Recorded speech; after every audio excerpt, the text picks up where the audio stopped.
Untuk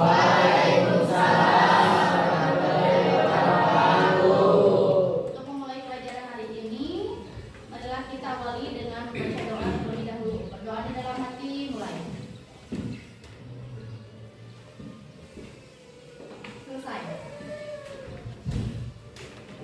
Kelas 8, bagaimana? Sehat? Sehat. Masih semangat belajar?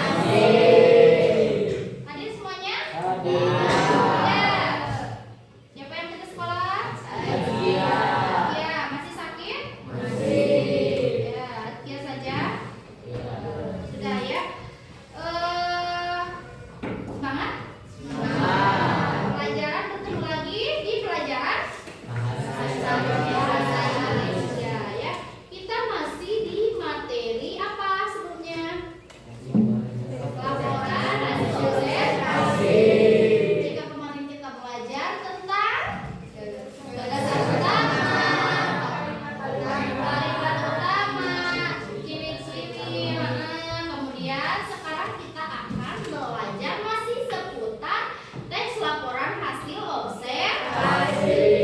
Sekarang kita akan mempelajari tentang struktur